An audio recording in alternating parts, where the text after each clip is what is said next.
জনপ্রিয় YouTube channel family entertainment BD এর পরিচালক রাকিব হাসান গুরুতর অসুস্থ হয়ে এখন হাসপাতালের বেডে। শুধু তিনি একা নন, একই সঙ্গে ভর্তি হয়েছেন তার ভাগ্নে সাকিবও। দুইজনেরই পেটে তীব্র ব্যথা দেখা দেওয়ায় শুক্রবার গভীর রাতে খুলনার আদ্দিন আকিজ মেডিকেল কলেজ হাসপাতালে জরুরি ভিত্তিতে ভর্তি করা হয়। চিকিৎসকরা নিশ্চিত করেছেন পেটে সংক্রমণ বা ইনফেকশনের কারণে এই জটিলতা দেখা দিয়েছে।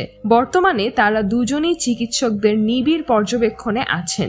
এই খবরটি প্রকাশ্যে আসে রাকিব হাসানের ভাই ও ফ্যামিলি এন্টারটেইনমেন্ট বিডি এর অন্যতম মুখ খায়রুল ইসলামের একটি ফেসবুক পোস্টের মাধ্যমে। খায়রুল স্ট্যাটাসে লেখেন, কয়েকদিন ধরেই রাকিব ভাই আর সাকিব দুজনেই হালকা পেট ব্যথা অনুভব করছিলেন। আমরা ভেবেছিলাম সাধারণ গ্যাস্ট্রিক, কিন্তু হঠাৎ করেই গতকাল মাঝরাতে তীব্র ব্যথা উঠলে তাদের হাসপাতালে নিয়ে যাই। সঙ্গে দুটি ছবিও শেয়ার করেন তিনি, যেখানে দেখা যায় হাসপাতালের বেডে শুয়ে আছেন রাকিব ও সাকিব। দুজনের হাতেই ক্যানোলা ও স্যালাইন চলছে। খায়রুল আরও জানান, এখন তারা কিছুটা সুস্থ আছেন, তবে পেটের ইনফেকশন থাকায় চিকিৎসকরা এখনও সার্বক্ষণিক পর্যবেক্ষণে রেখেছেন।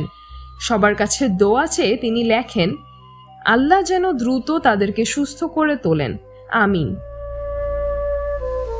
রাকিব হাসান 2018 সালে ফ্যামিলি এন্টারটেইনমেন্ট বিডি নামে ইউটিউব চ্যানেলের মাধ্যমে যাত্রা শুরু করেন। তার কন্টেন্টে জীবনে ছোট ছোট বাস্তব ঘটনা থাকে, যেগুলো তিনি মজার ও হাস্যরসাত্মকভাবে তুলে ধরেন।